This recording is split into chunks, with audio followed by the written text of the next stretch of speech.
Good evening, everybody. How's everybody doing? Good evening, sir. We're good, thanks. And how are you? Alive and well. Good evening. Good are you? Very well, thank you. You can see other than myself and Daddy. So I see 3 others online. Also Royd, Karen, and Felix Khan. How you doing? Good. How are you doing? Alive and well, thank you. All right, that's good.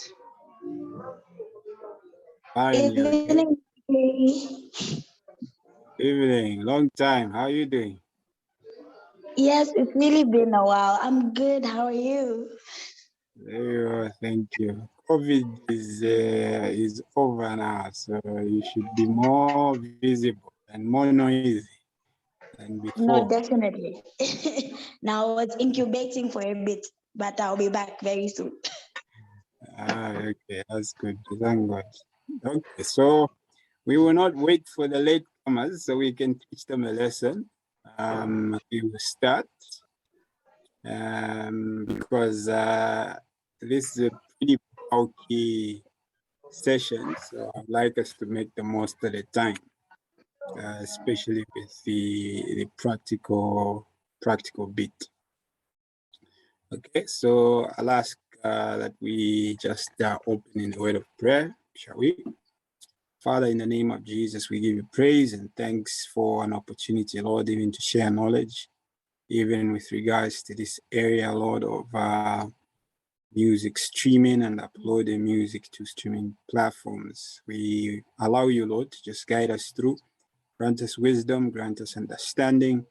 As I take this session, Lord, may you grant me eloquence that allows for clarity, allows for understanding, and that, Lord, whatever complicated elements of this session, Jehovah, will be broken down into bite-sized pieces that can be easily digested. In Jesus' name we pray, amen and amen. Amen. Awesome.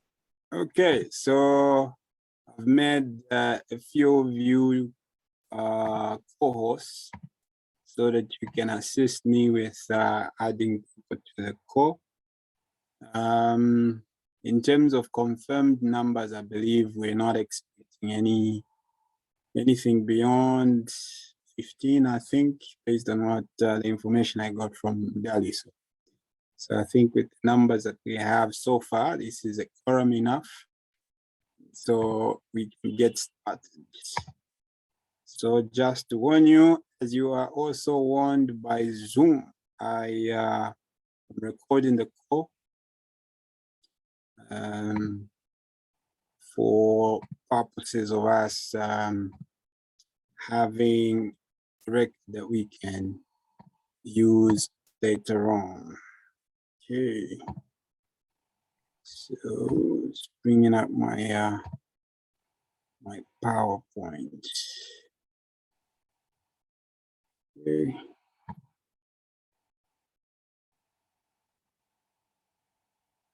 Please confirm that you can see my screen. Are you still seeing me or the screen? Which one?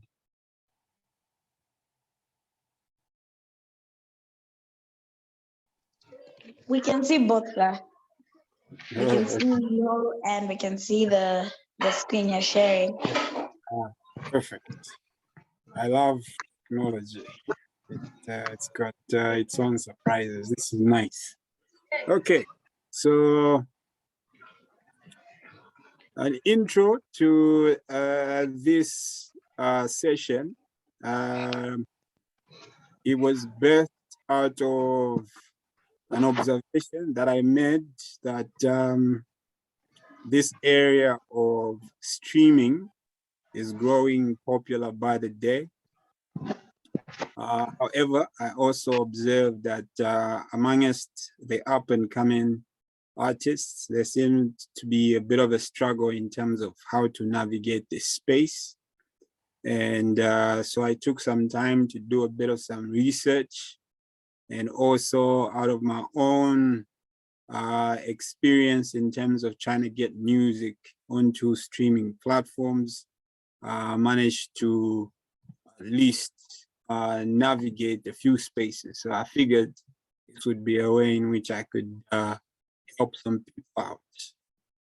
Okay, so those of you who are here, hopefully you will act as faithful ambassadors who will be able to take this knowledge to the rest of the world. Because I would like to believe that streaming is here to stay and it can only get better.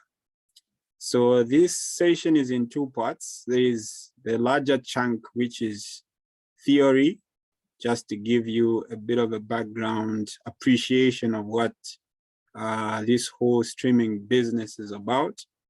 And then we will quickly dive into the practical side of things. And I'm hoping that within the time allocated, we will be able to do justice. So please feel free to interject when you have to, where something is not too clear, and I'll be happy to do some explaining. Okay. See if we can move on. Okay, so that's what an outline of our 2 hours or so will look like. A bit of a history on how streaming came into the picture, and then a whole walk through the mechanics of just understanding how this whole business actually works. We'll talk a little bit about royalties, and then, of course, wrap it all up with practice. The future is now. Okay, so I didn't want to take it for granted that everybody knows me. So I gave myself a very heavy intro. Hopefully this will help people get acquainted with who I am. Okay, so name's missionary GabbyGP. I like to believe that I am a missionary to the hip hop culture. And basically, these are the years that I've been active.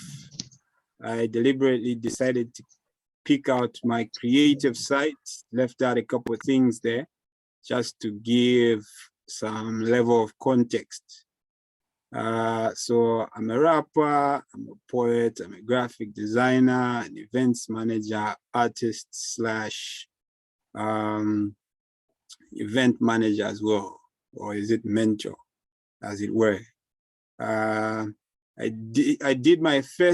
put out my first single in 2004, believe it or not, produced at Kadoli Records in Helen Kaunda. I never got to save that track, so I can't produce evidence of it, but sure my producer can back me up. Yeah, so moving on, there's my street cred and my stripes over the years.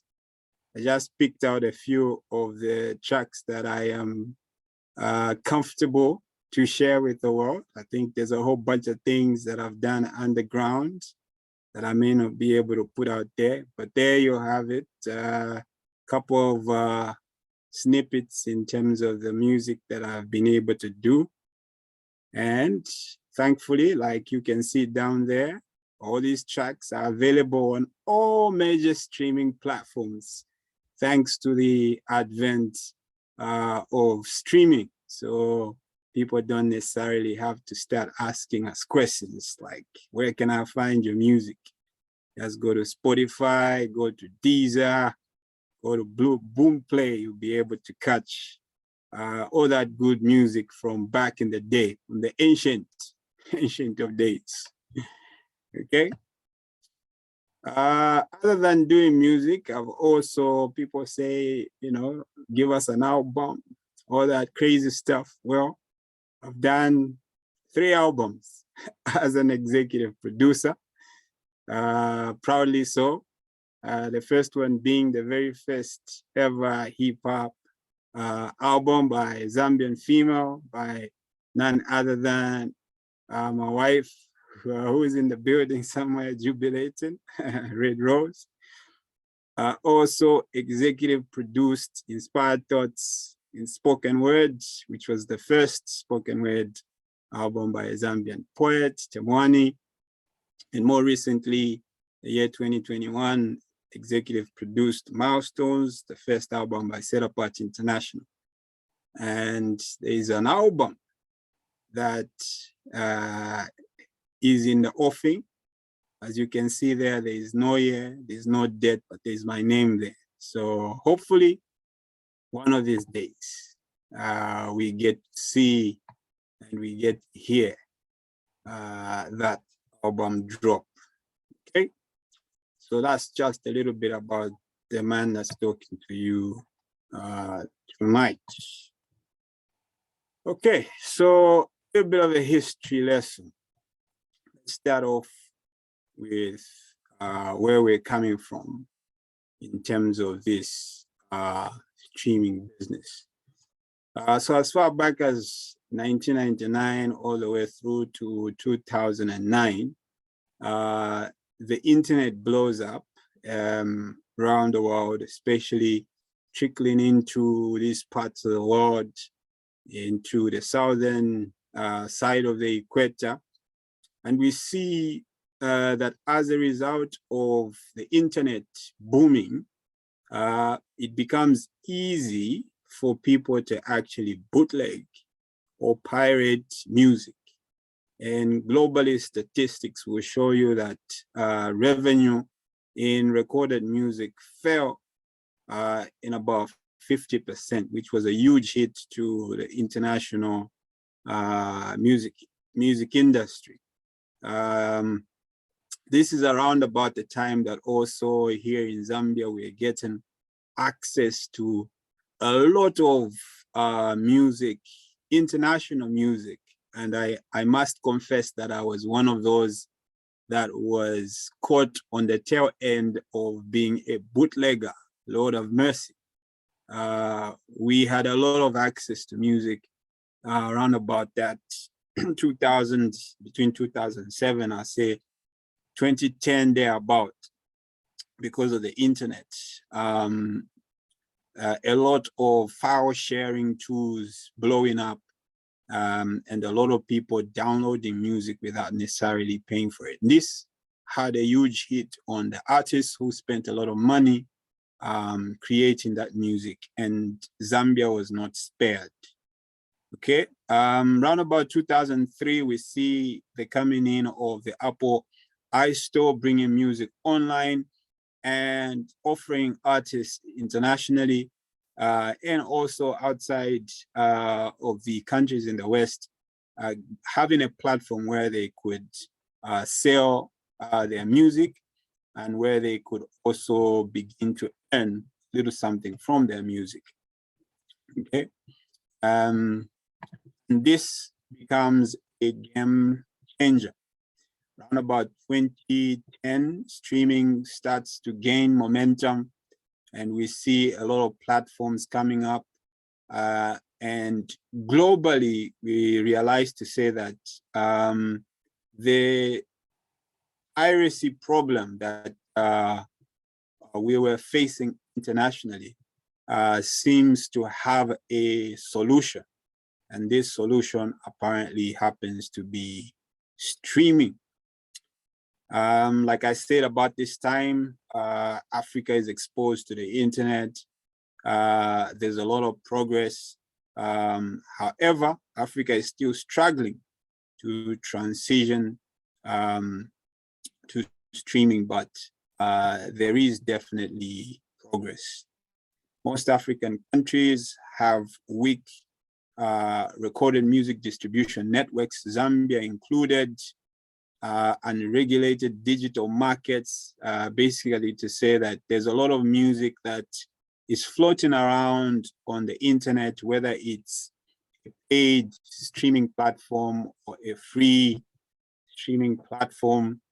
there's really nobody that or no system to monitor the sale of this music, and where it's sold. There's no robust system that allows for the artists to be able to get what they rightfully deserve. And of course, as the world gets exposed to the internet, and countries in Africa here begin to have a lot more access to cheaper data plans, bundle plans, you have the Airtel Soche pack and so on and so forth, Tonse and all that good stuff. You realize to say that people now begin to appreciate streaming, because it's hard to have a booming streaming business when your data costs are super high. So as the internet becomes more accessible, so does this whole idea of streaming. Let's bring it home a little bit. So in Zambia, contrary to popular belief, CD sales are still quite common, especially amongst the senior citizens like myself. Okay, so people are still buying physicals, believe it or not. There are actually a number of artists that are actually still making CDs. So as much as this is a technology that's kind of phasing out, I think artists will do themselves a disservice if they decide to completely just switch off. It's a very gradual process. Matter of fact, there is a school of thought that is actually saying that because of all the inconsistencies that streaming is coming with, it's possible that physicals may actually make a comeback all the way down to the vinyl records. Some of you would know those. In a more exclusive, personalized package. If you read up on your streaming platforms and the challenges that they're facing, you realize to say that there are some artists that, as a result of certain deals that they strike, moving from one label to another, moving from one distributor to another, you realize to say that they put down their music from Deezer, from Spotify, from Boomplay, and so you find that you are paying for a service to access music, but because of all of that, the challenges and struggles that are going on at a much higher level that's beyond the control of the user, you cannot access certain music. And so there are certain elements that argue to say, if I bought a CD, I don't have to worry if my favorite artist decides to take their music down from a particular streaming platform. I still have it with me on CD or on vinyl, etc., etc. Okay, moving on. Zambians have not been spared with the whole idea of trying to earn from the music that they sell digitally. This is still a huge struggle. It's very difficult, even the numbers that we see now, whether it's 1 million streams on Boomplay, you know, whatever numbers that are thrown out there, it's still quite a challenge for artists to be able to get their cut as they deserve. If they're going to get money from those streams, you realize to say that it'll first go through a number of other cuts, a cut to this distributor, a cut to this aggregator, and so on and so forth. And we'll get into all that stuff. So this is still quite a nightmare for Zambian artists, but there is a lot of progress. Just a little over a year or two ago, I could not open a Spotify account. But within the last 2 years, we've seen how that Spotify has broken into the African Zambian market. And there's no doubt that a number of these streaming platforms will eventually find their way spreading across Africa, and artists will no doubt be able to earn much, much better than they are earning now. PayPal is still another big nightmare for a number of us, not just within the music space, but overall in other areas as well.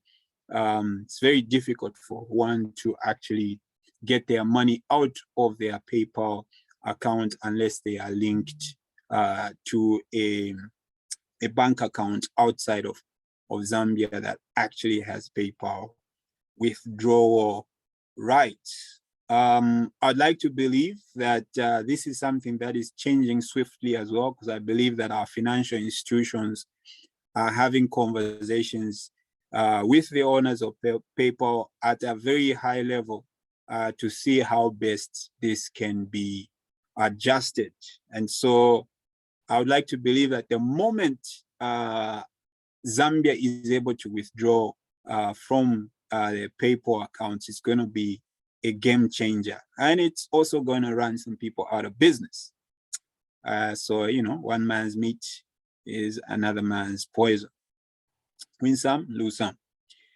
Okay, moving on.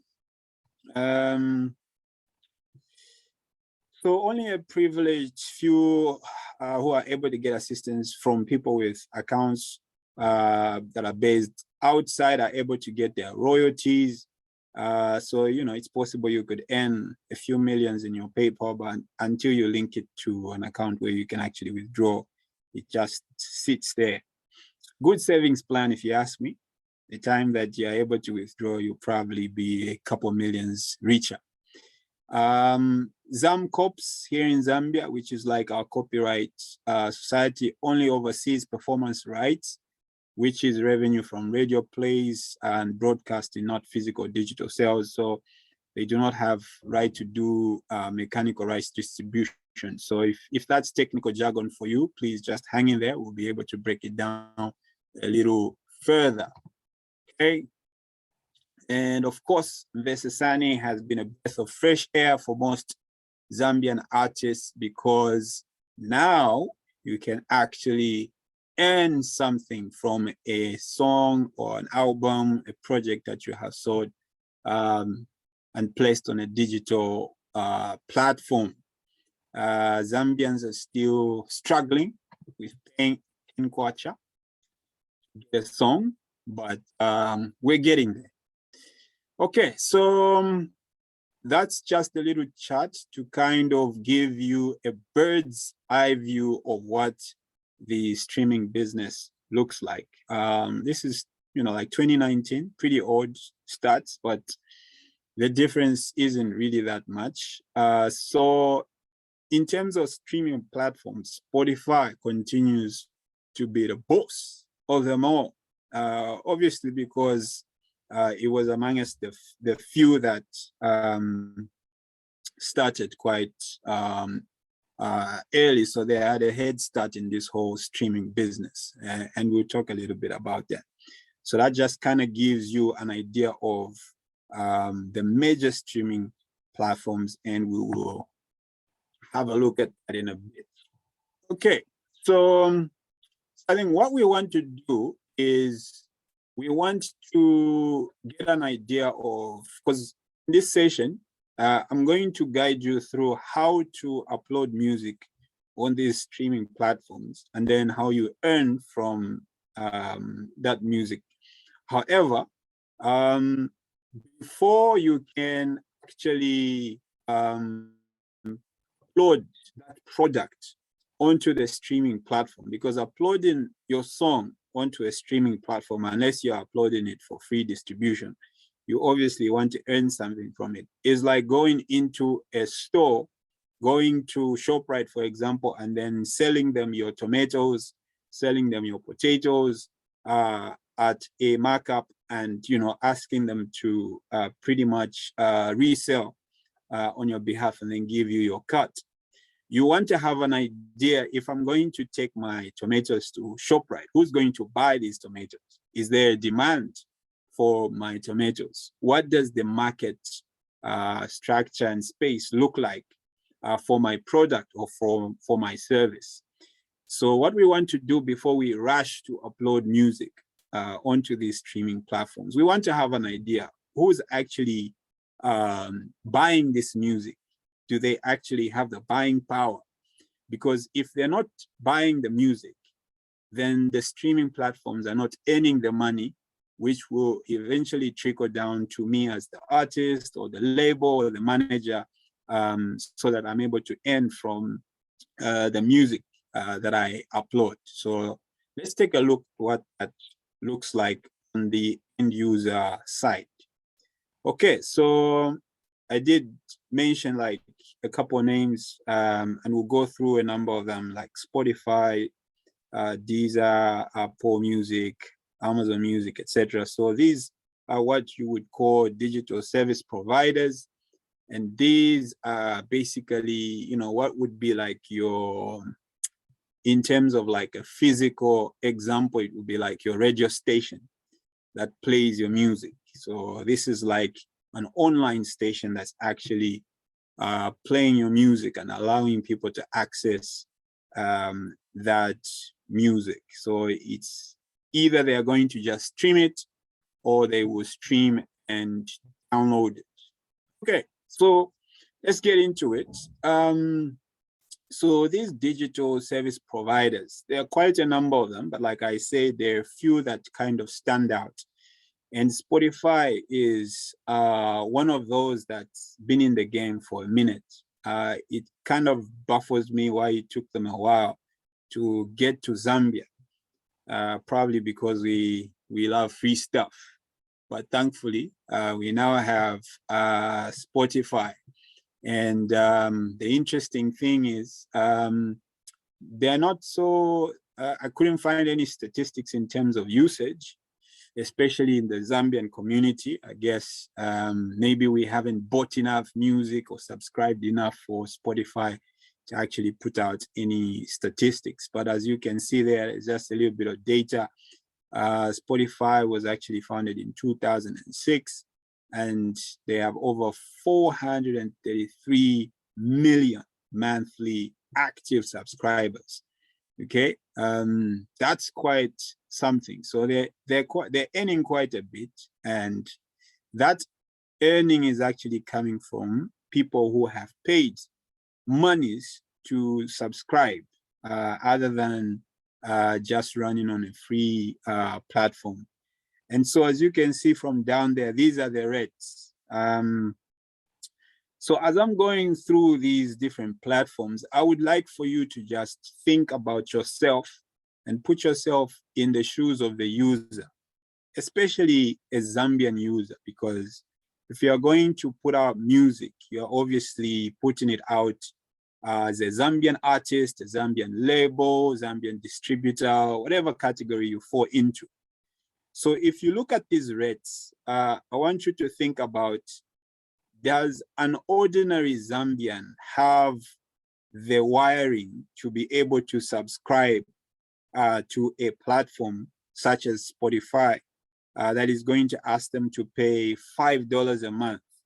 $5 a month, somebody do the math for me and post it in the chats. I don't know how much that is. Are they willing to spend that kind of money? So that's the student platform. Then there's the individual platform, which is about almost $10 a month. And if a dollar is sitting at 16, that's about 160 kwacha a month. Think about it. Is the ordinary Zambian willing to make that kind of commitment, that kind of sacrifice, especially where we are coming from, where we literally either are just bootlegging music or, you know, accessing it from friends, etc., etc. But those are the plans that Spotify has. And as you can see, the rest of the world is moving at supersonic speed, and they are using these platforms. No doubt, we would definitely catch up, but the question is, how long will it take us for us to actually have numbers that are sufficient enough to help our artists earn a little something? Moving on. So other than Spotify, we have Apple Music, okay? And I've put a bit of a description at the top there as well. The different plans, not very different from Spotify.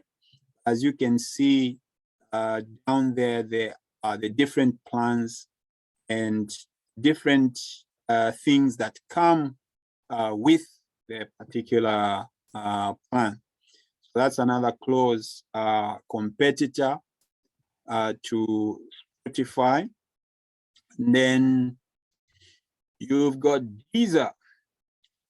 Interestingly, Deezer is a relatively, I'd say, newer entrant. Of course, 2007 is like 14 or so years ago. But they don't really have as much of a market share compared to Spotify. But what's interesting is that as far as the market, African market is concerned, they seem to have penetrated a little more than some of these other DSPs. There are actually some bigger DSPs that have not given us access as Zambia as a country, but Deezer happens to be one of the few that has opened up their services to Africa and to Zambia in particular. Okay, so as you can see, their plan there is a $10 plus a month, and then of course the 17 plus a month for the family plan. Okay, so you can actually see where the money is coming from, because this is the money that will eventually end up in the hands of the artist. Okay. Then there's of course Boomplay, which seems to be making a bit of noise amongst African artists, primarily because it was made for the African market. There's a lot of talk in terms of their wiring and structuring, their business model, etc. A lot of negative, positive predictions around whether they will actually survive in the market, because they seem to be thriving on the fact that Africans love free stuff. So they have this freemium platform where you can basically access the majority of their content without necessarily having to sign up for their premium plan. And it seems to be working for the African market, obviously, because Africans love free stuff. As you can see down there, Boomplay music free. It's got limited listening, you know, the sound quality, etc. And the aspect of sound quality, I don't know if it's really that big here in Africa. Very few of us, I think, would be able to make a distinction in terms of sound quality, unless maybe we're using special speakers or maybe headphones, etc. But all of those nitty-gritties are the things that at the end of the day kind of distinguish these streaming platforms. Okay, then you've got another popular app that's also thriving on the freebies that Africans love, which is AudioMac. It is indeed predominantly, for the most part, a free service, but there is an option for premium service, $5 a month, for you to be able to enjoy like additional stuff. And as you can see there, if you subscribe to the paid platform, it's an ad-free experience. It's every other time I'm playing music off of AudioMac, there will always be some ad from Yango with a lot of noise and all that stuff, because I am on the free platform, which kind of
Check 1 2 1 2.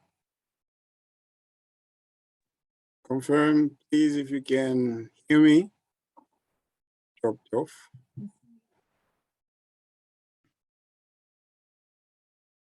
I can hear you. Okay. Sorry about that. Let me see if I can reshare my screen. Current slides. Sincere apologies. Okay, so moving on. So yes, I closed off by saying Boomplay and AudioMac seem to favor the African market.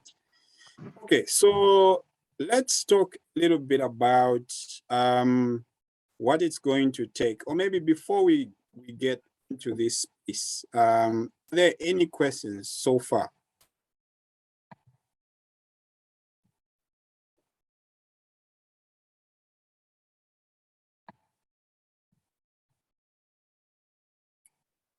Okay, I take it there is none, so I will proceed. Okay, so when you want to get your music onto one of the DSPs, the digital service providers, or a streaming platform, obviously the streaming platform will not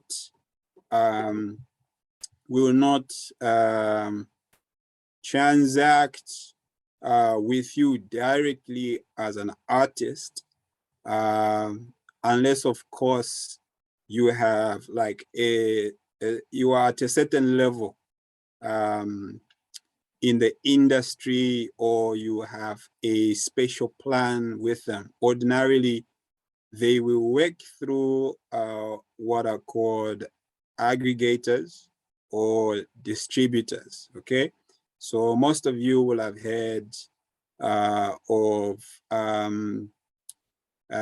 names like CD Baby, DistroKid, Afrotunes, and so on and so forth.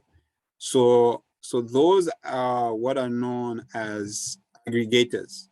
So an aggregator is an institution that is basically given the right to package your music in the format that the different streaming platforms or DSPs accept that music in. So you realize to say that each of these different streaming platforms or digital service providers will have their own specifications. So for example, if you engage CD Baby and give them your material, CD Baby will have their own set of requirements in terms of how you package your music, what format you present it in, and we'll discuss that at length in a little bit.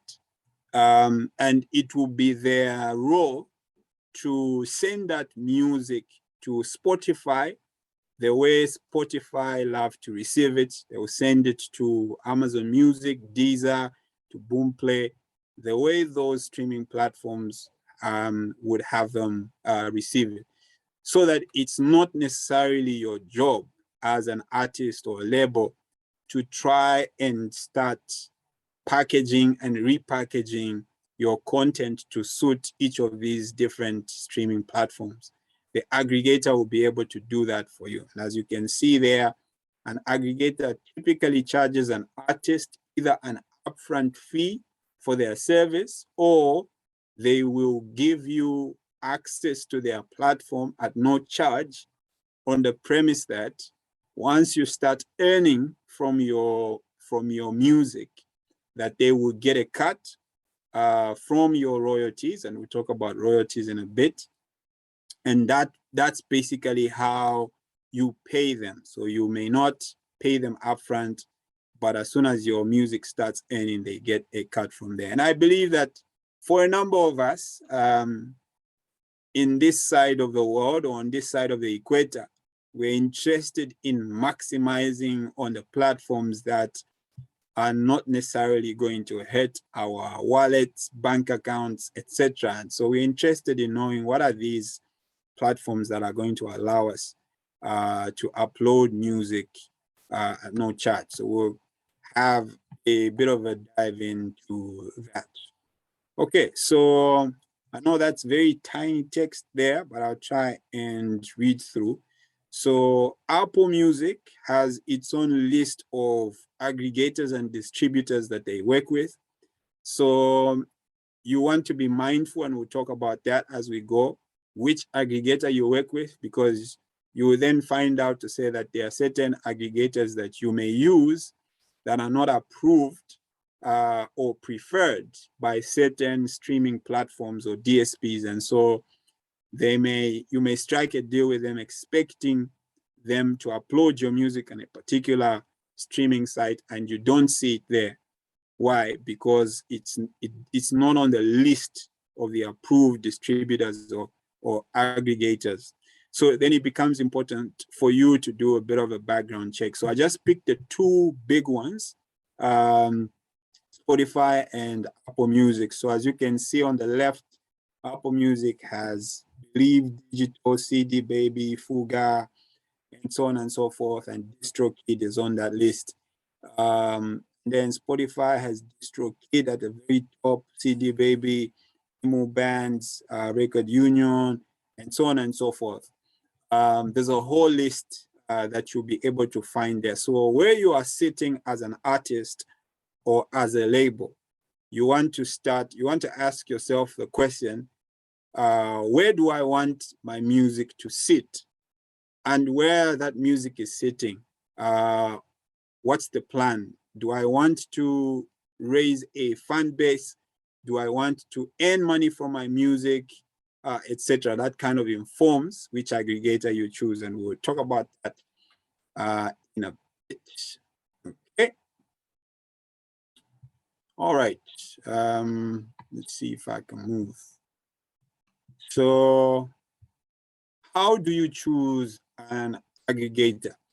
So I think this is the part that if you are going to pick anything from this this class, this is going to be the part where you're going to need to think through quite critically in terms of what it is you are trying to achieve. So what I've put here is like a tip of the iceberg. There's a whole bunch of other questions that you would need to ask yourself, because like we discussed, this is a growing space, and there are a lot of people that are coming in as opportunists that would want to take advantage of the growth of this industry and this space. And so you want to be careful who you're dealing with, okay? So I think before we even dive into this, remember, like I said, that with aggregators, you are doing one of two things. It's either I'm just gonna,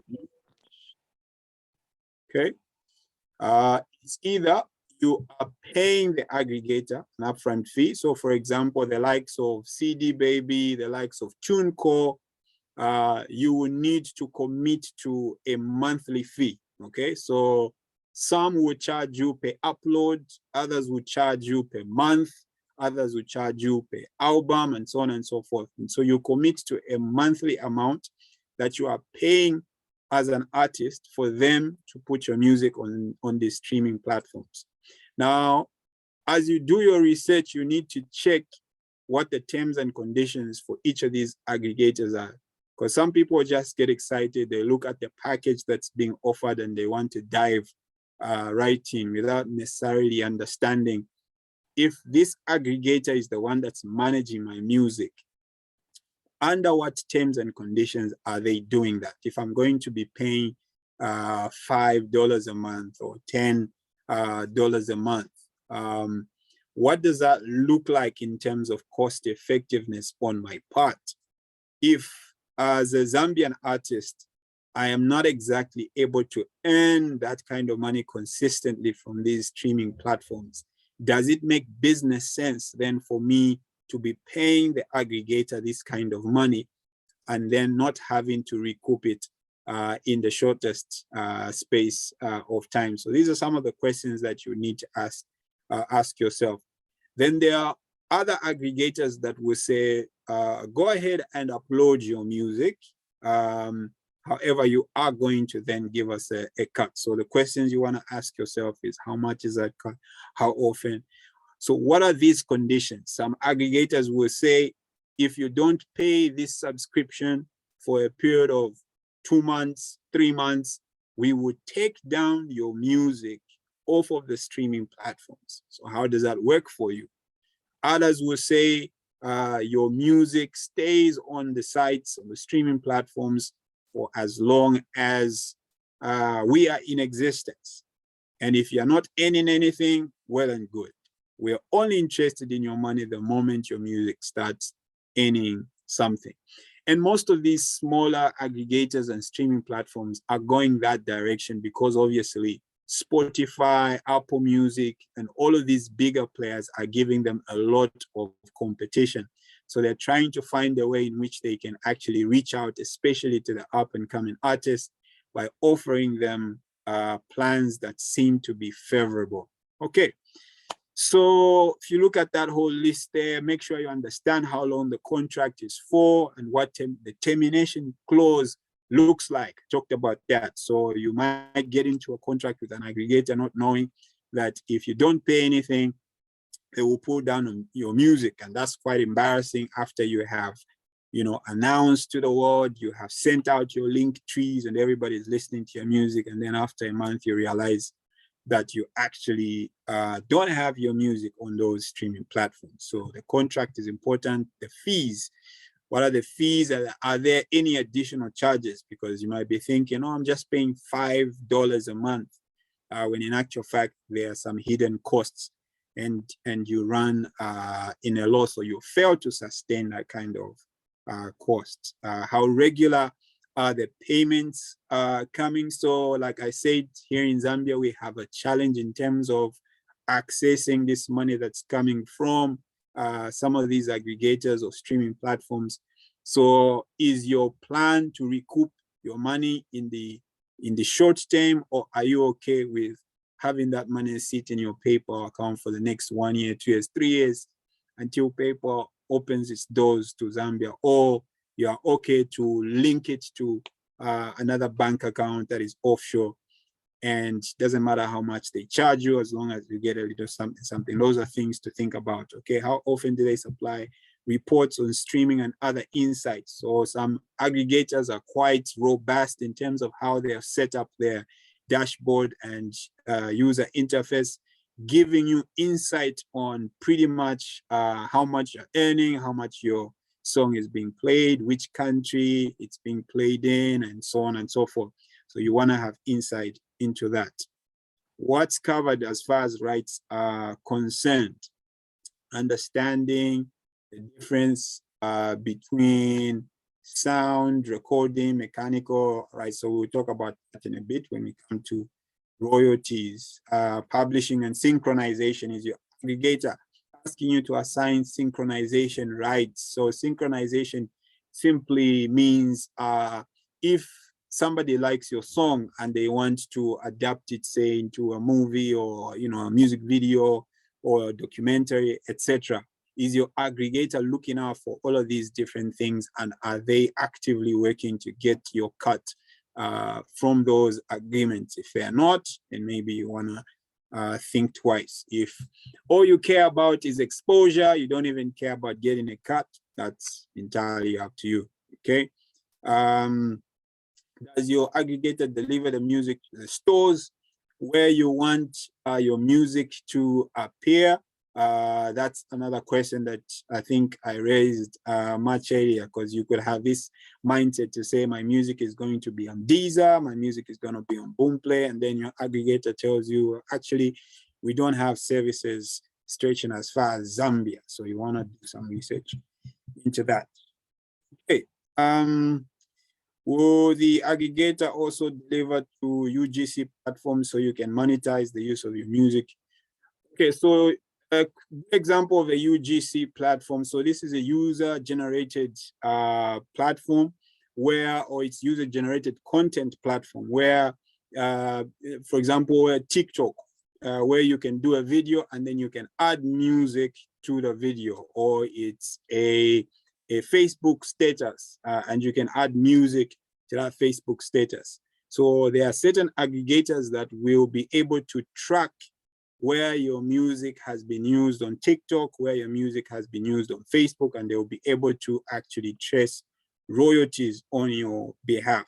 Some aggregators will not do that. Matter of fact, once you upload your music onto your dashboard in a particular aggregator platform, they should be able to show you where they have delivered your song. So if they haven't delivered your song to TikTok, for example, you should question that. What's going on? Is it because they don't have that ability to do UGC platforms, or is it a different reason?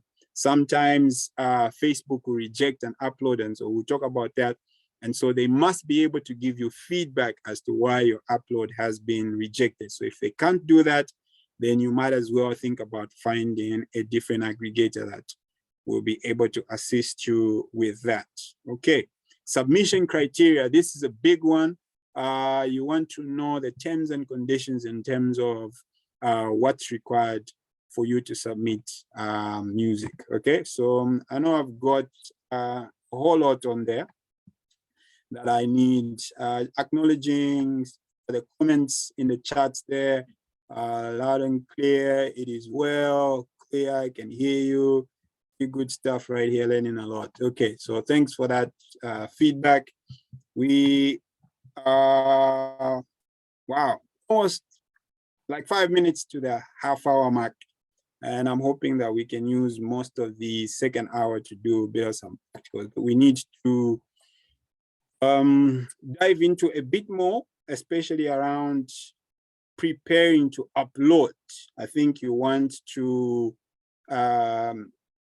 prepare your stuff properly so that you don't have challenges in terms of your journey as you begin to upload your stuff.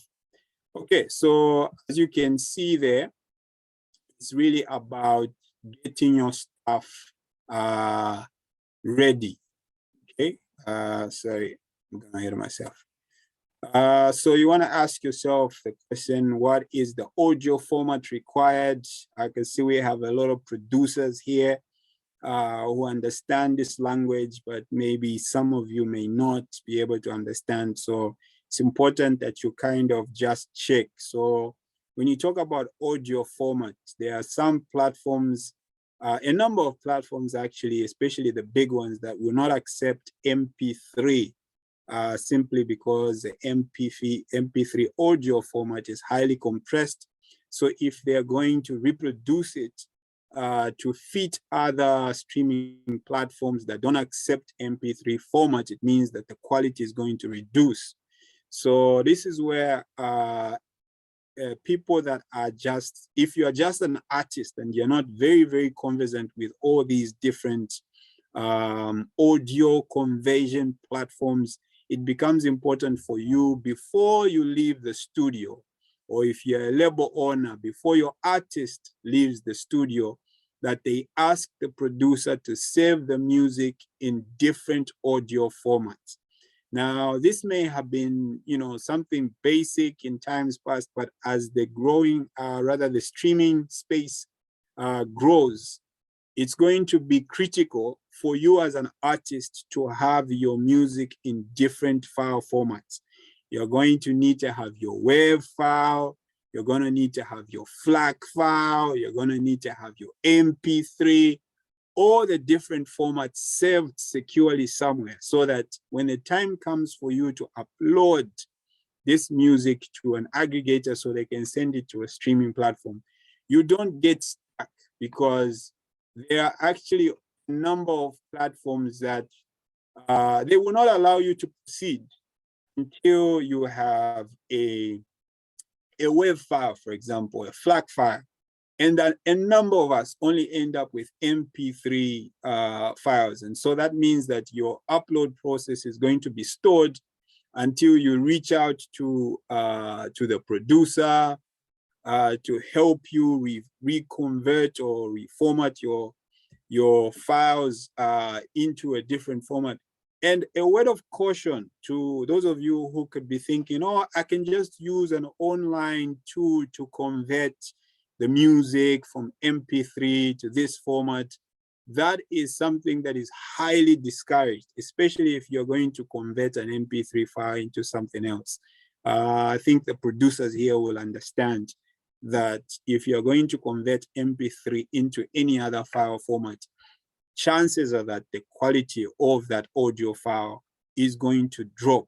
And so as it moves from the different aggregators to the different streaming platforms, in terms of them trying to repackage it on your behalf, by the time it's getting to the listener, the audio quality would have dropped. And for some uploads and for some platforms, that may actually be a reason for your upload to be rejected, because your audio quality is too low.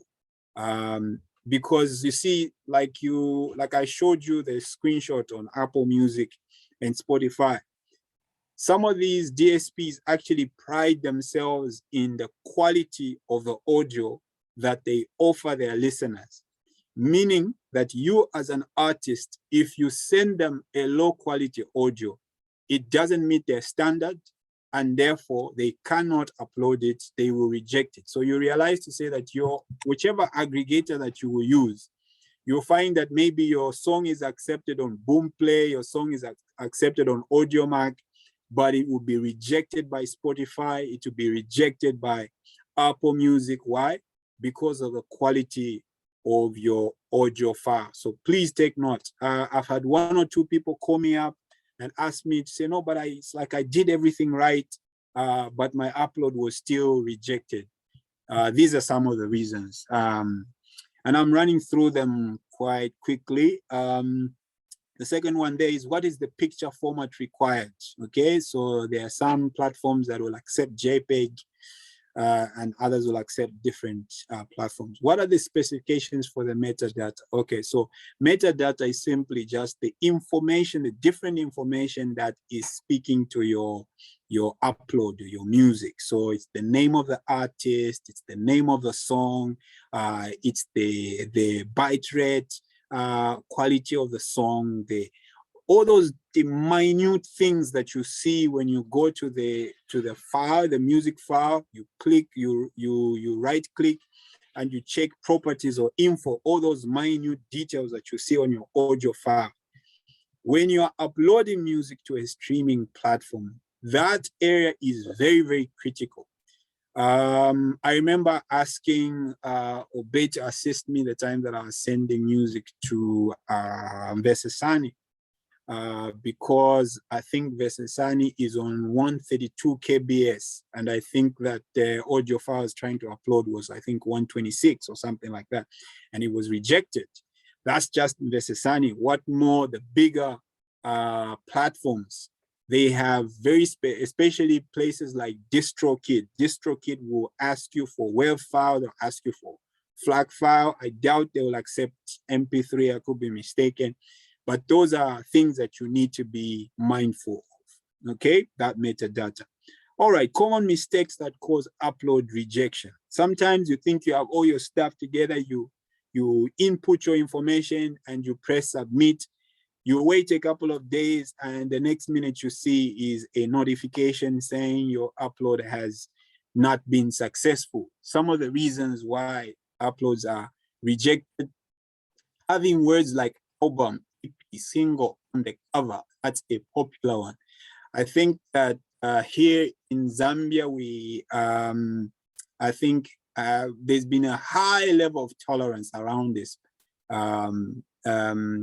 It could be calling it an album, EP, single, because you see the definitions for an album, an EP, and a single. These days, it varies depending on where you are actually delivering the music, okay? So look up definitions of an EP, an LP, an album, especially on iTunes. You will find it'll be very interesting. I think iTunes says seven tracks or more should be an album. Anything 6 tracks and below is an EP, and so on and so forth. And so if you put album on your cover, there are certain platforms that are not going to accept that upload. If you put the producer's name on your album cover, like we love to do because we love Taonga the Beat Boy, okay, because he's the one that produced my music. So you slap that on your cover, produced by Taonga the Beat Boy. Unfortunately, there are some platforms that are not going to accept your upload because that's somewhat of a marketing move that you are making. So it shouldn't have any names of producers on it. It shouldn't have any Facebook or social media handles. So, you know, a number of us love to throw in, especially if it's artwork for a single, love to throw in all our social handles and all that good stuff. You don't want to do that because there will be certain DSPs and aggregators that will reject your upload simply because of that. Now, this is something that this is a kind of information that you need to have ahead of time, because obviously there are some of you that are privileged to save your music all by yourself, to save your artwork all by yourself. But there's also a few that will need an extra hand. You need somebody else to do your artwork. You need somebody else to save the music file. And so for you to have this back and forth will only just delay your the time in which that that you will be able to upload that music onto the streaming platform. So if you have all these different nuggets, let this be like a checklist for you. So if I'm going to get an artwork done by graphic designer so and so, then I need to tell them to say, please don't include the name of the producer. Please don't say EP.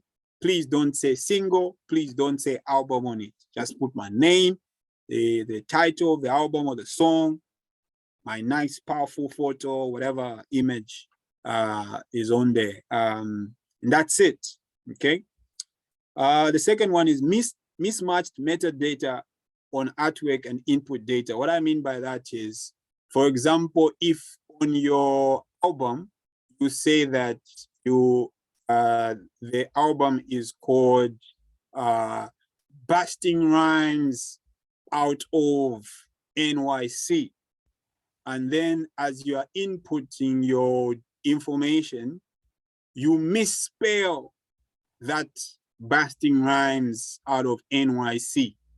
So there are some platforms that will match what you've put on the cover art and what you input as text into the system. The two have to speak to each other.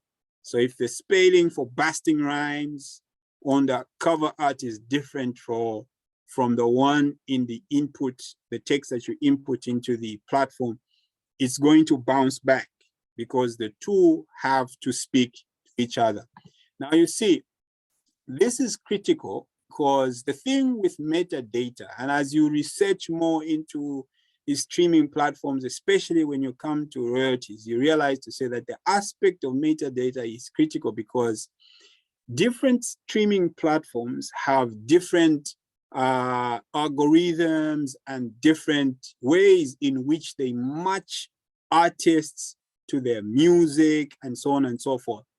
When you upload music on a particular streaming platform, it will be assigned a UPC code, which is like a universal product code, which is going to link to the artist such that if that same song is then uploaded on a different site altogether, the same UPC code needs to apply so that if, for example, your music is on Boomplay and it's the same song is on Deezer, Boomplay knows that they are going to send money to GabbyGP based on that UPC code.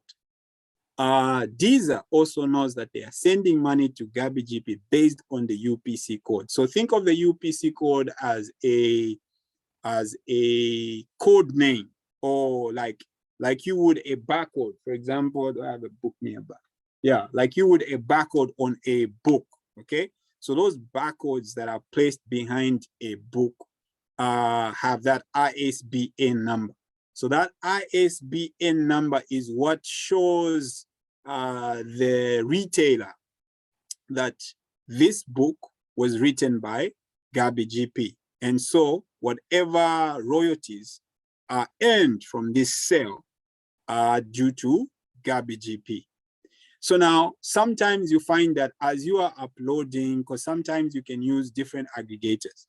As you are uploading music to an aggregator, you realize to say that because maybe you uploaded it already on, let's say, Afrotunes, they would have generated a UPC code for you. When you upload it to DistroKid, DistroKid will ask you, okay, you're uploading High Five. Do you already have a UPC code for High Five? So if I generated the UPC code for High Five under Afrotunes, I need to go into my Afrotunes platform and retrieve that UPC code and plug it into DistroKid. If I don't do that, DistroKid will generate another UPC code for the same song. So you know what that does? It means that once the song goes out there, the systems that are supposed to pick royalties will treat the two uploads as two different uploads. Okay? So meaning that even the stream count is affected. The earnings are affected. Why? Because they are treated as two different uploads because they have two different UPC code. I hope that that's clear. So where you've already generated the code, make sure that you trace it and you upload it into whatever platform that you are using. And hopefully when we do a bit of practicals, we'll be able to see that. Okay, so I talked about promo info and contacts on cover. Don't do that. Wrong file format. So where they're specific about the audio format or the picture that you want to use, certain platforms will tell you that your artwork should be at least 1 MB in size, high resolution. It should be 3000 by 3000 pixels. You need to stick to the T, otherwise it will be rejected. And it needs to be a certain quality or a certain size. Need to adhere to that. There are some platforms that will not allow you to number your tracks. Okay, this is something that I'm battling with right now, actually. So you have your CD, you have your track list, and it says 1 to 10, and you know track number 1 is access code, and you get into your system and you say 1 access code. There are some platforms that will not allow you to put any digit in that space because as you upload the songs, it will rework its own order and you don't have to worry about, oh no, but my track number 1 is not exactly what's appearing on yada, yada, yada. So it's something that I'm equally kind of learning depending on the different aggregators that you are using. Others will allow you to do the whole track listing. Others will not allow you to do the track listing, simply because within the system, they have their own way in which the system reorders the tracks. And so it's possible that you will have track number 1, and then it says 2, and then it has the name of the track. I have one case like that, which I am battling with, hoping I can sort it out. So be careful. Others will accept your upload. I know like Boomplay hasn't been very strict around that, but you find that certain streaming platforms will not accept the upload and they will reorder your tracks and it just looks a bit cumbersome. Those are some of the common mistakes that lead to rejections in terms of uploads. Okay, time check. This is 2013. I was kind of run through this quickly so we can do an example, but I hope that the theory is kind of helping you wrap your head around the required. So in terms of royalties, this is a big one because I mean, at the end of the day, whether you want to do it for fan base, you want to do it to grow your, you put your name out there for visibility, etc., etc. ultimately you would have spent money to put your stuff together, and you're asking yourself the question, okay, so what's in it for me? And this is where royalties come in. So there are so many different kinds of royalties, depending on where you are as an artist and what you are doing, what you are uploading to these different sites, what different sites are using your material for. So you will have different terminologies coming out, especially internationally. But locally here, I decided to pick the two main ones because some of these other ones may not apply as yet because our industry is still quite small. So you have mechanical royalties and you have performance royalties. As you can see there, mechanical royalties are those that you are earning. So royalties, basically the money you are earning from the music that you have uploaded because somebody has played it, streamed it, somebody has used it in one place or another. So you, as the owner of the production, you are earning a little something from there. So depending on who you're dealing with as an aggregator, there will be an understanding whether you're getting, they will get 5% or whatever the song will earn, and then they will give you the rest a percentage. If you're a record label, the distribution will be in tandem with the contract that you would have signed with that particular aggregator or DSP, okay? So the mechanical royalties are coming from basically the reproduction of your song. So back in the days when we had cassettes and CDs, it would be the royalties that are being earned as your CD is reproduced. So for example, your label would buy the CD from you, and as they make more copies, every other copy earns a percentage for you as an artist. In this case, because we're using streaming platforms, every other time a streaming platform streams or a user streams the song based on what their plan is. So if they're on a free plan, the royalties earned from that stream are much smaller. But if they're on the paid plan, you are earning a bit higher. And this is where there's the big gamble between, should I use a free platform or a paid platform? Because obviously the free platform will have more people, more streams, but it will have less royalties, less income. The paid platform may have fewer people, but they're the ones paying. And so it's possible that any streams that run across that platform will earn you a little something. So those are some of the mathematics that you would need to do, okay?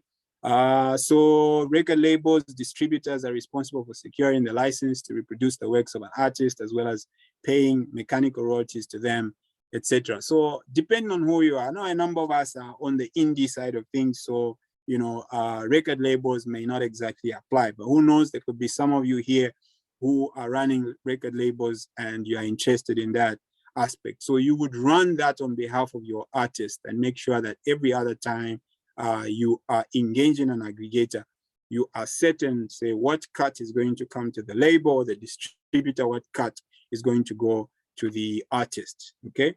And then performance royalties, I'll get to the tip in a bit, has to do with the royalties that are being generated as your song is being performed live, whether it's on radio, etc. And this is what Zamcops, most of you that heard about Zamcops here in Zambia, this is what Zamcops does or they're supposed to do.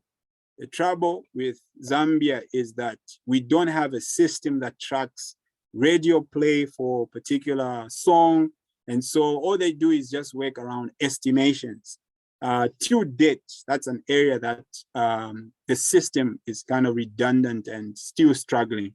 So if you go into the Zamcops office, and I encourage you to do so, have a conversation with them, they will tell you to say, no, we actually we charge these radio stations, TV stations, we collect royalties, and every so often we call up these artists, they come and get your money. And there are some artists that have earned a little bit from their performance royalties because they are consistent in terms of following up. However, there's a huge gap there that needs to be fixed. And I hope some of you industry experts on here will be able to do something for us. Okay, acknowledging the messages there. Send awesome stuff. I see you. Okay, so there's a tip there that I've given. Make sure the distribution of royalties is very clear before it goes to a streaming platform to avoid lawsuits and scuffles with producers, collaborators, featuring artists and writers. So this is an area that's not really like, you know, very big right now for us, because we haven't really gotten down to the level where we are actually earning what we're supposed to be earning from our music. But if you look at how the international scene is working, and I'm sure most of you now are beginning to notice that when a producer puts out, or rather a musician, an artist puts out music, they will be very clear who the writers in that song were, who the producers were. If it's a video, they'll be very specific in terms of who played what part, okay? On the international front, where the systems are working as they should, if you're going to earn royalties from a particular song, even when the song is a GabbyGP song, I'll give you an example of High Five, okay? My claim to fame. High Five was produced by Mag44. I wrote the whole song, but I featured Living to Die, who did the hook. So let's assume Living to Die wrote part of the hook. So if I earn royalties from High Five, okay? Or if High Five was to win a Grammy, for example, whatever earnings from that will have to be shared with Mag44, they will have to be shared with Living to Die. This is where this tip comes in, because you could be thinking you've done this song and, you know, you think, you know, it may not go anywhere, and boom, the next thing you know, it's the next big thing and it's making noise and you're earning money from it. And all of a sudden people start placing claims. Why? Because you never thought about how you're going to split those royalties. Now, it's a bit of a funny conversation to have now, because obviously people are struggling to earn from their music. But really, for your mindset and for where we're going, this is critical, especially for some of you industry experts, leaders, etc., that are going to be in this space for a while, that you are mindful of how these things are supposed to work. So before you push this music up to streaming platforms, you want to be very clear in terms of who's getting what. Most of you will be privy to what happened quite recently, actually, with Charlie of Sling Beats and Ozzy. There was a case in which I think most of you will know that Charlie produced a number of the albums that the likes of Ozzy, Chameleon, and them did back in the day. So what Charlie did was he uploaded his music, all these different albums, onto the streaming platforms. And from what was floating around in social media, I stand corrected, there wasn't really like a very clear understanding between him and the artist in terms of the positioning of that music. And I think in terms of how that music was pushed to the streaming platforms, it seemed to suggest that it was Charlie's music, when in actual fact, it's music that was done by other artists. Well, he produced it, so he owns the rights to the music. So he had every right to push it to those streaming platforms. But sometimes these are some of the things that bring trouble, because you haven't had the conversation as a producer with the artist. Matter of fact, all things being equal, the way the system is supposed to work, ideally, if you're producing a song, for example, you wouldn't completely give away all the rights to that particular production. You would still have a stake in there, so that as the song or the production is earning income, you are also equally earning something from there, and get your money's worth. Okay, so I spent a bit of time there just to kind of open us up to that world. I strongly encourage you. This is an area, it's a jungle on its own. Like I said, these are the main types of royalties, but when you start getting into productions, when you start getting into movies and all of that, you find that, you know, when you start getting into social media platforms, there will be different kinds of royalties that will apply as your production is used in these different spaces. So it may not be a reality now for us, but who knows where we're headed. So please do your research. And let's move on. Okay, so this is just sort of like a visual to kind of show you the flow of royalties. So the DSP there, an example, Apple Music, Spotify, iTunes, YouTube. These are the people that are receiving the money from the end user. When I sign up to a premium platform for Spotify, I'm paying Spotify some money. That same money is what they are using to get a cut, then sending a bit to the aggregator, sending a bit to the APRA, and these are just like royalty collectors in a particular country. So we may not have APRA here in Zambia, but I gave you an example of Zamcorps, who's like an APRA here to collect performance royalties. So they will send something there, and then eventually the artist will get a little something, the songwriters will get a little something, and maybe the label, the producer, etc. There's another diagram there that kind of helps to simplify it. The artist, and we signed with a publishing deal, has a single uploaded to Spotify.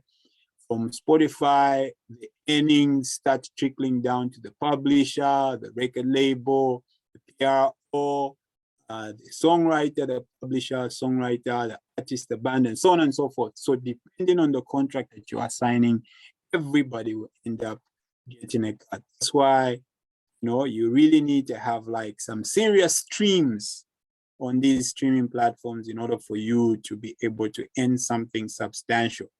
But right now, that's not exactly our biggest focus. Our biggest focus is presence. How do we get on these platforms and start making a mark? Okay, so let's see if we can upload some music in a little bit. That's a shameless plug there, saying in case you have so many struggles, etc., we can have a conversation to see how best we can help you as Yeke Music Promotions at a small fee to help you navigate this space. Okay, so at this point, before we do some practicals, I'd like to open up for some questions. Over to you.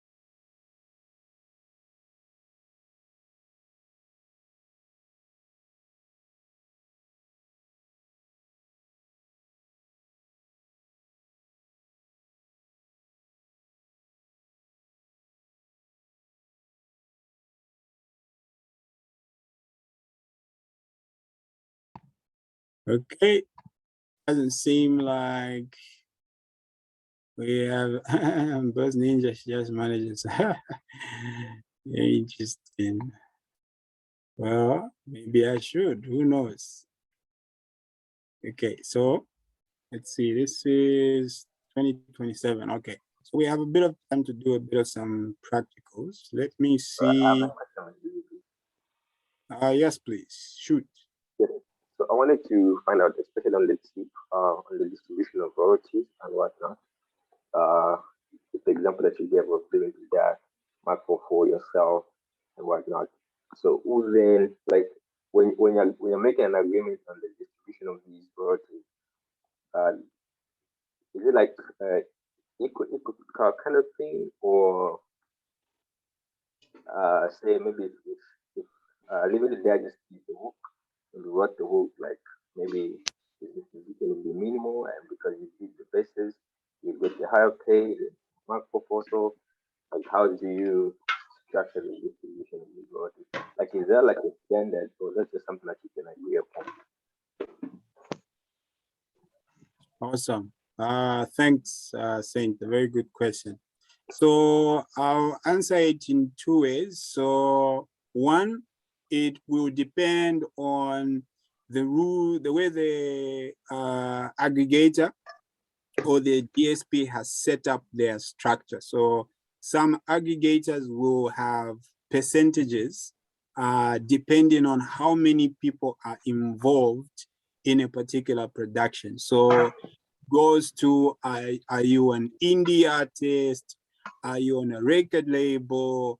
Are you working with a distributor? Are you the main person that put this particular production together? So there are all these different things that are going to determine. So it's not like I sit and then I'm the one that calls the shots or does the percentages, not necessarily, okay?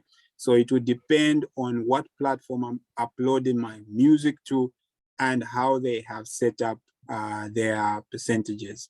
And most of these will oftentimes, for example, if you're like an indie artist and you submit, like the way I've submitted High Five, I have not made a specific allocation to any of the other collaborators, because maybe the platform I've used hasn't placed that demand.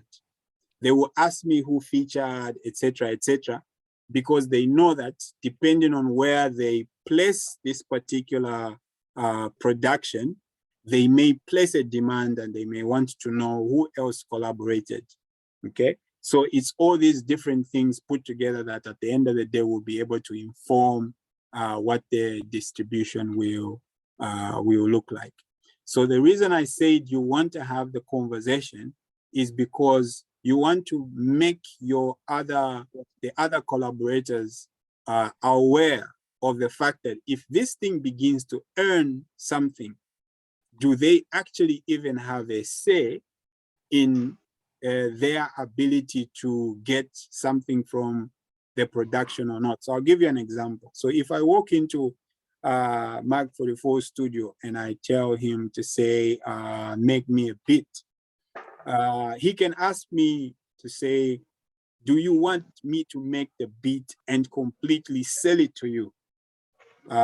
It's going to cost you 5,000 kwacha, hypothetically speaking. And I'll say, because I want full ownership of the beat, to pay the 5,000 kwacha. So he'll make the beat, I'll give him the 5,000 kwacha, and I have the full rights to the beat. Or he could say, I'll just charge you 1,000 kwacha, but you can give me a cut as far as the royalties from the production are concerned, wherever the song is going to make money. And so I'll give him that 1,000 kwacha.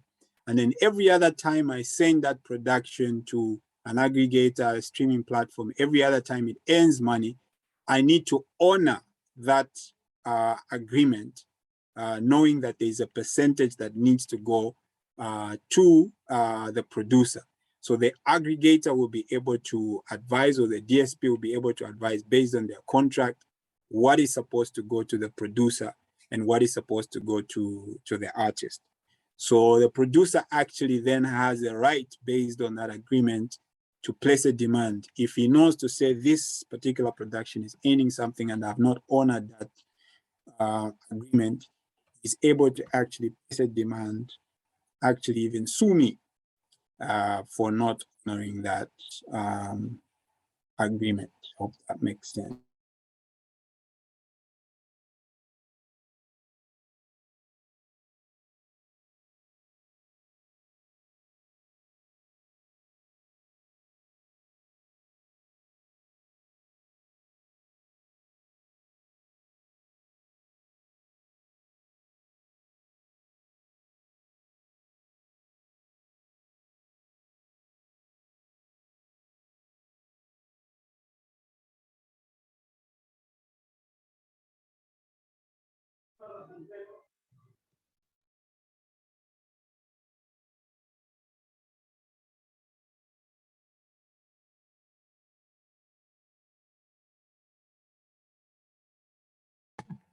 Sorry, I muted myself there. I like to believe that you can hear me now. Thanks. So as I was saying that I'd like to get us to do a bit of some practicals in terms of getting music onto streaming platform.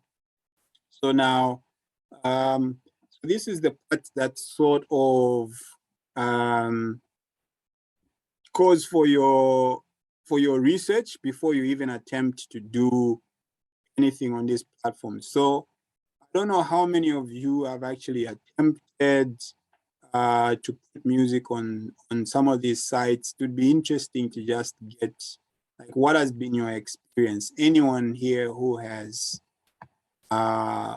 you've uploaded music on a site, etc. Anyone? Just give us of your experience.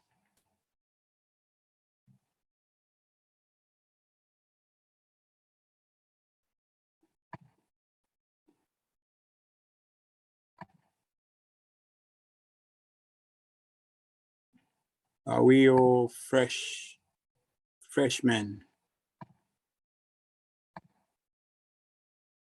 in this arena?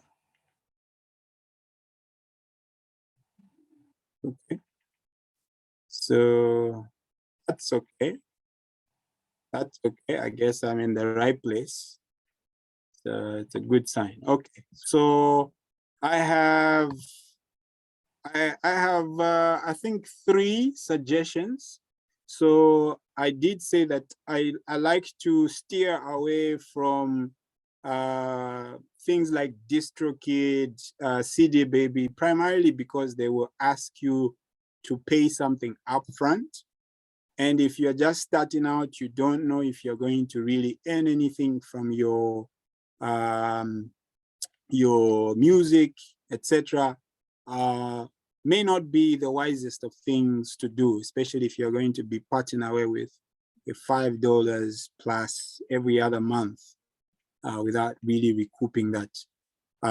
So I kind of lean more towards the aggregators that allow you to upload your music at no charge, but then they basically require that if you do start earning from your music, that they get a percentage. Some will get as low as 2%, others will get a 5%, depending on what you are earning from the streaming platforms. Okay, so too much talk. So the easiest that I believe is out there for me is AudioMac. I think that AudioMac is like one of those, it's like a walk in the park. So I'd be curious, just check. Anybody here with music on AudioMac?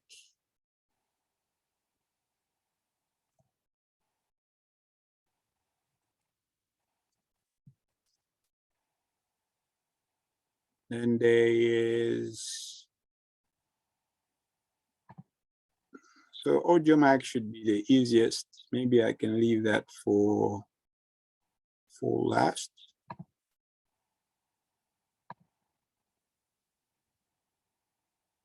I was hoping that I'd get some feedback on AudioMac. Okay, so Layman says I have. Okay, that's good. Okay, then there is Afrotunes. Okay, and do I need to revive my account? Yes, please do. Afrotunes. So a lot of people that are doing boom play, I think, should be familiar with Afrotunes. And then there is 1 RPM. Okay, make sure I type that in. Putting it in the chats because I don't have these in my presentation. Just to make sure that you can Google them up. And 1 RPM, 1 RPM, okay? And then the 4th one, which I find quite user-friendly for me, is Magroove. Okay. All right, so let's start off with Magroove because I've used Magroove a couple of times.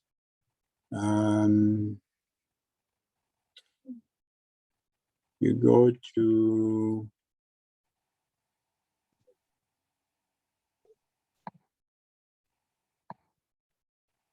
just gonna do this. I'm going to go into the back end, and then I will share my screen.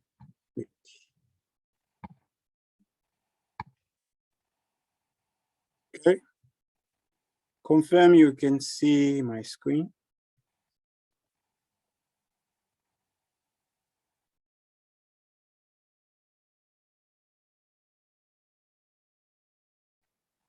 Okay, great. So Magroove is an aggregator, one of the smaller ones in the industry. So you will notice a lot of these ones that are allowing you to upload for free and then get a cut. They're not very popular with the big DSPs because obviously they're not really like earning a lot of money. And like from the get-go. Eventually, I believe that will blow up. So if you go to artist.magroove.com, just navigate that space. Try and acquaint yourself with the platform. What you are seeing here is the back end. So I've uploaded the Milestones album, Set Apart International, our very first single, Birthing Destiny. We have the artist in the building here, Prayer Simoniola, aka PS7. So if you looked at our Birthing Destiny, so let's see. So that I don't get ahead of myself here. If you go to the left there where it says new upload, you click on new upload.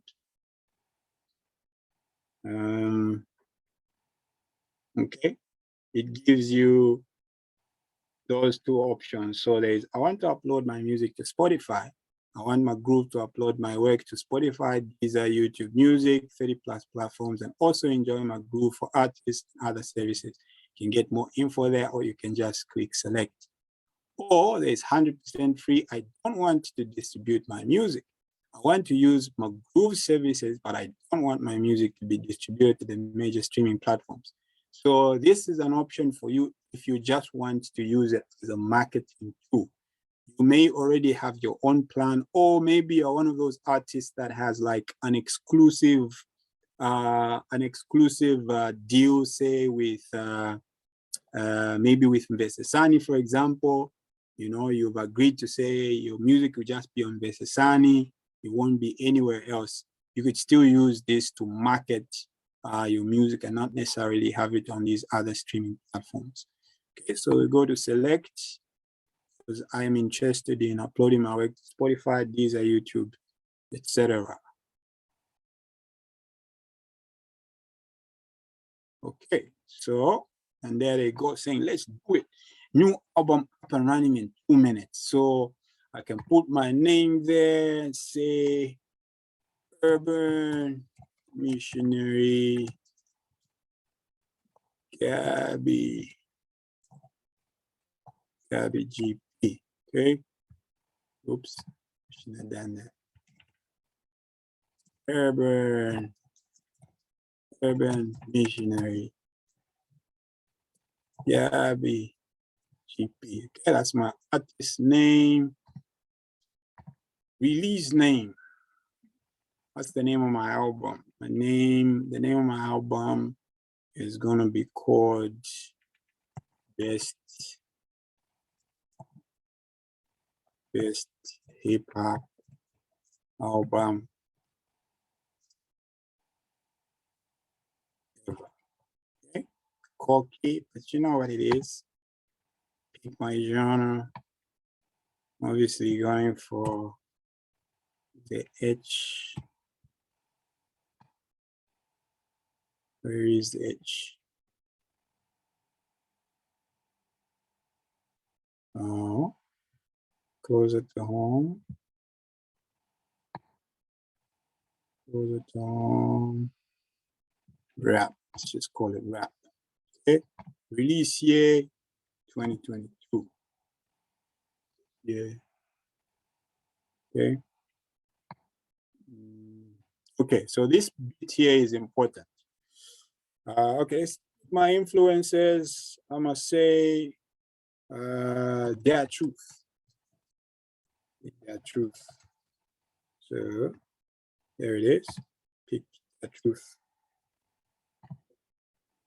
one of my influences. Okay.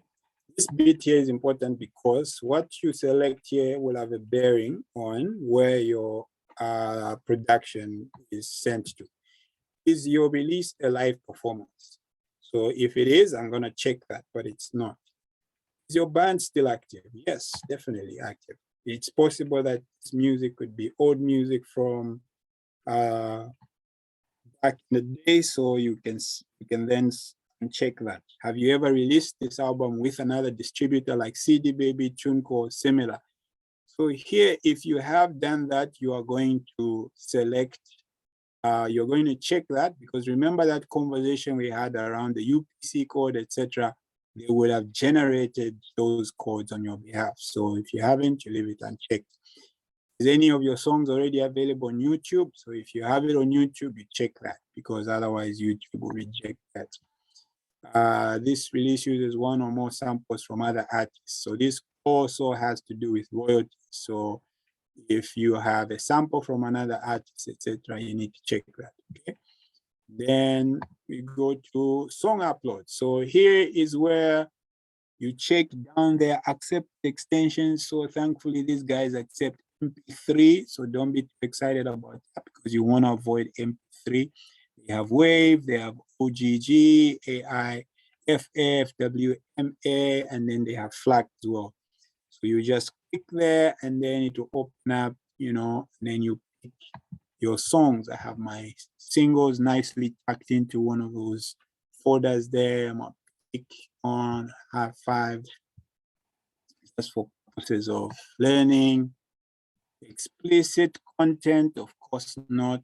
Is this an instrumental track? It's not. Is this a cover or remix? It's not. So I want to check any of those. So song title, I already put album thingy there. So I'm gonna say high five. Is it in English? Yes, it's in English. Any featured artists, I've got my man Living to Die as the feature. Feature is the raw. Okay, and then I am saying so songs. So I don't have ISR codes for my songs. I want Magroove to assign new codes for me. So you want to be sure that you don't have any of these codes. But I think I already have a code, so I have a code, so I will assign the code there. But in this case, I'm not bothered to try and look for it. And then cover uploads. Same thing, the specifics are down there. Attention cover at rules, high resolution image, 3000 by 3000, square images only, no logos of any kind, no social media icons. So you want to make sure that you avoid all that crazy stuff. Okay. Alternatively, if you don't have a cover, you can create one for you. So you just go to create one. Not advisable, but there may be times maybe you're in a rush, you want to make sure that this goes out. They give you an opportunity to come and replace the cover later on, once you have done your nice artwork with your professional graphic designer. So I'm going to try and pick something that's very abstract. I see cover. Okay. This album cover. It's happening. Okay, so they're giving me some design tips there. Missionary. This must be a very underground hip hop album, judging from the album cover. Okay, so there you have it. They have given me, okay.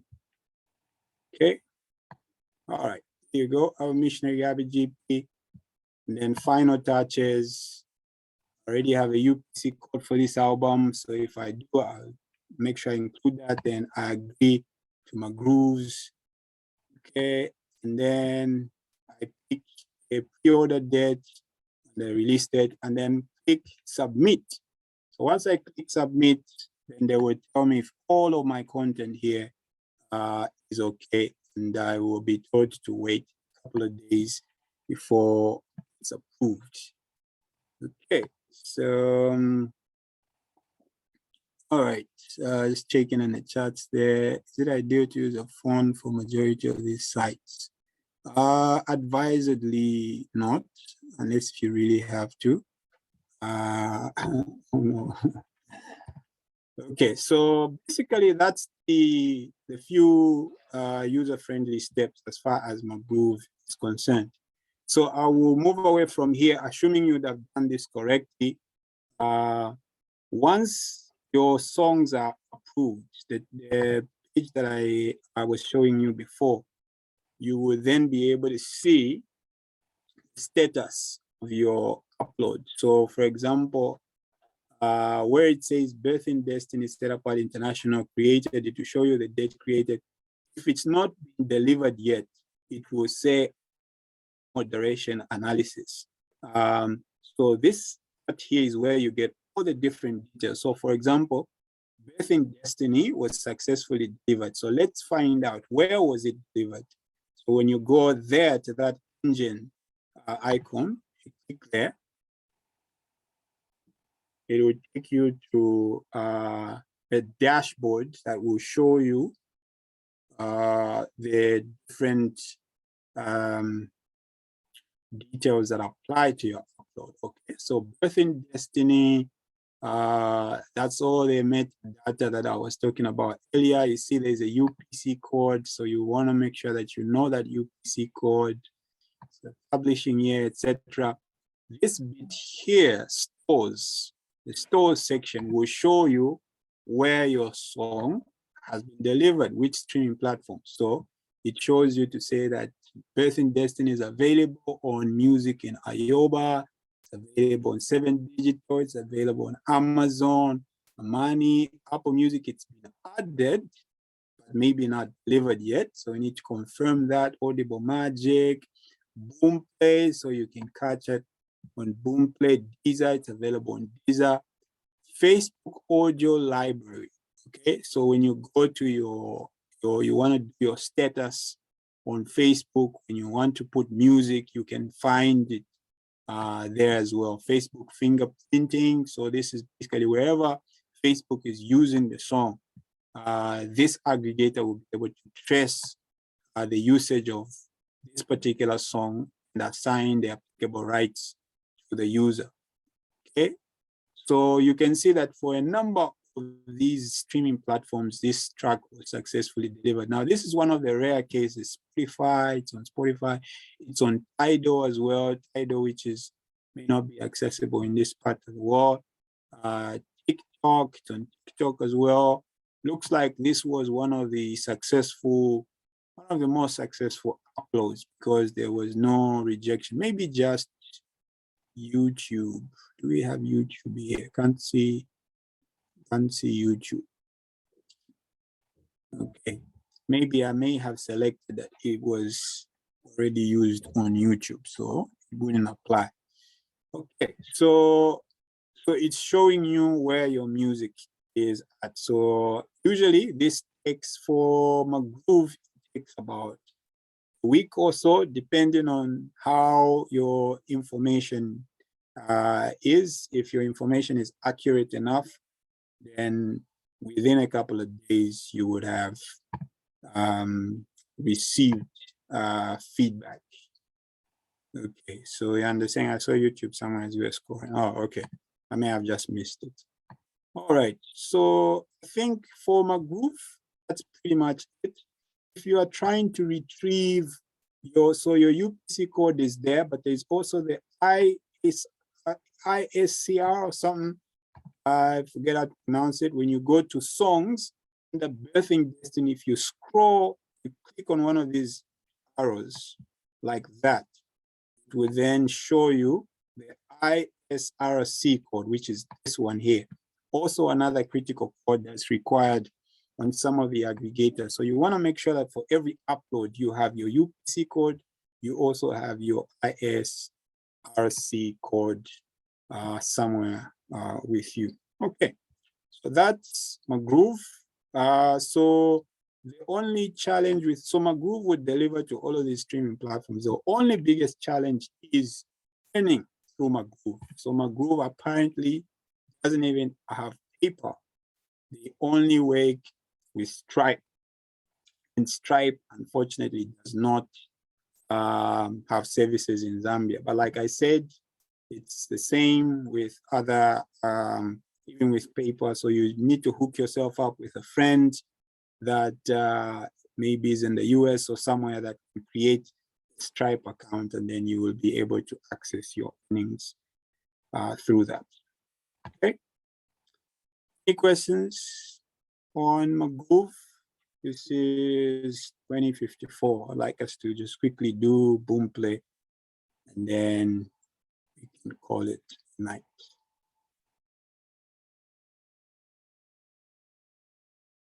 Loud and clear, awesome stuff. Okay. So let's try, if there'll be any questions coming up, I'll address them. Let's try Afrotunes, see if we can upload something. So what you want to do is, like I said, you want to kind of figure out which streaming, rather which aggregator you're working with, because if you are playing around with too many aggregators, sometimes if you're using the same names, etc., it might get a bit confusing for you having multiple uploads and all that crazy stuff. I think you don't want that. Okay, let me open my Afrotunes dashboard.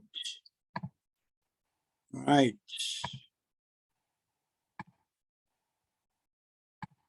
So for most people that are doing boom play, Afrotunes seems to be like one of the easiest platforms for uploads, also because they will not charge you money upfront.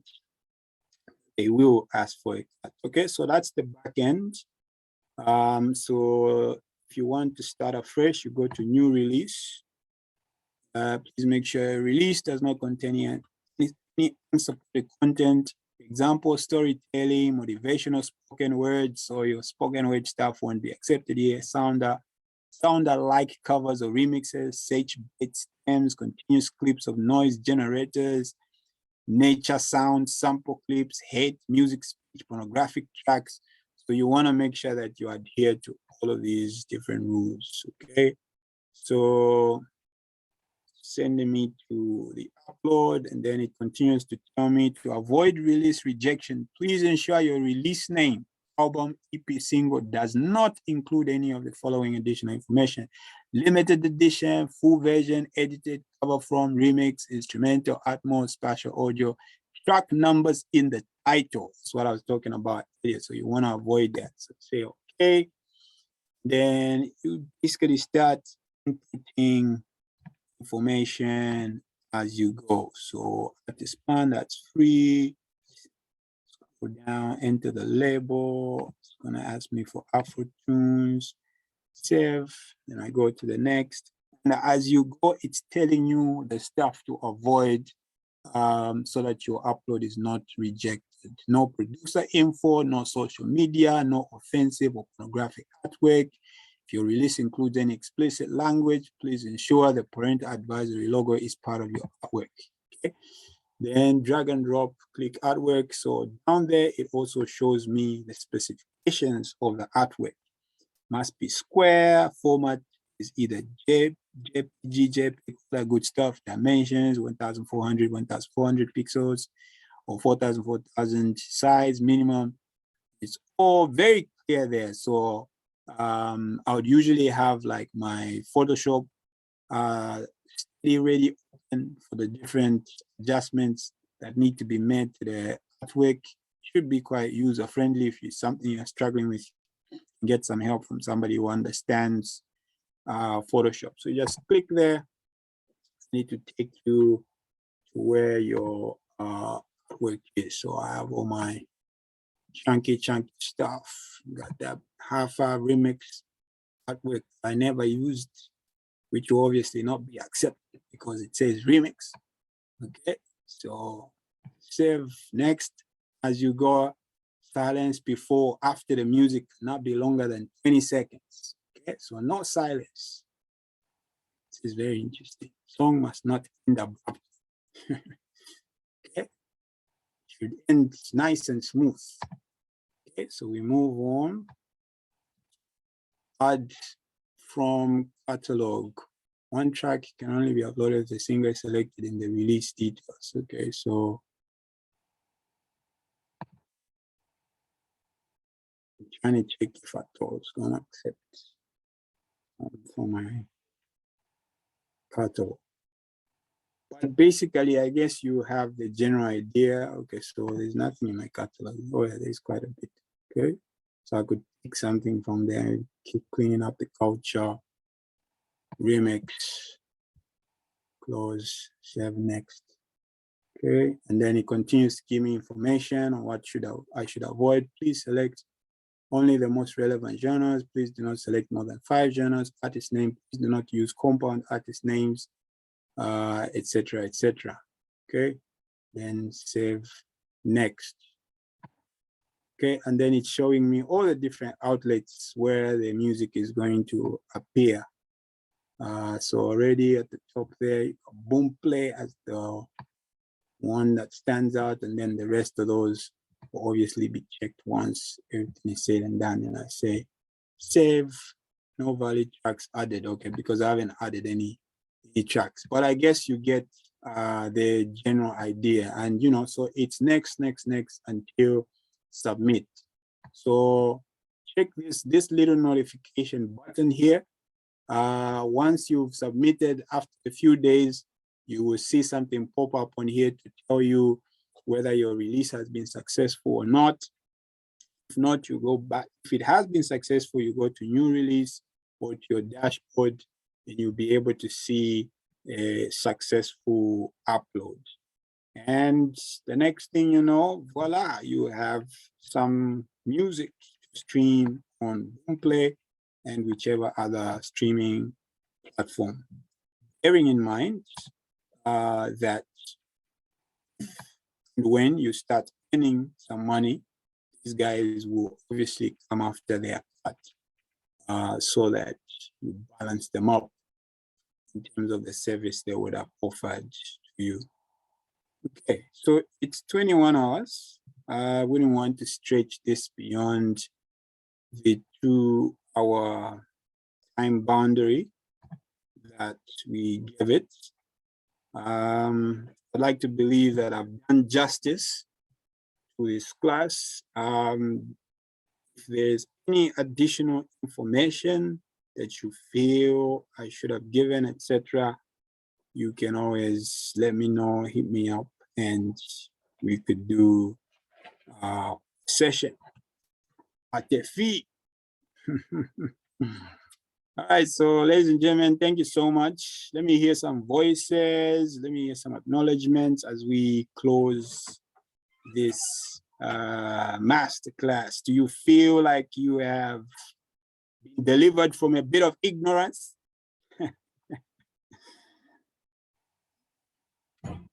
Or you are at the same level? Yes, at this fee, at a small fee, you know what it is. Man's gotta make that money. Definitely going for more info. That's good stuff. Awesome. Okay. So it's good that people made it. I'm glad you turned up. Hopefully this was an insightful session for you. Let's close in prayer, shall we? Father, we give you praise and thank you for allowing us, Lord, to learn even through these different dynamics of this kind of ministry and work that you've called us to. We want to surrender all our plans around this kind of work into your hands, that you would be the one to order our steps and guide us every step of the way. And even as we navigate this space, may we continue to dominate. May we continue to use it for your glory. In Jesus' name we pray. Amen. Amen. All right, y'all. God bless you and have a good night.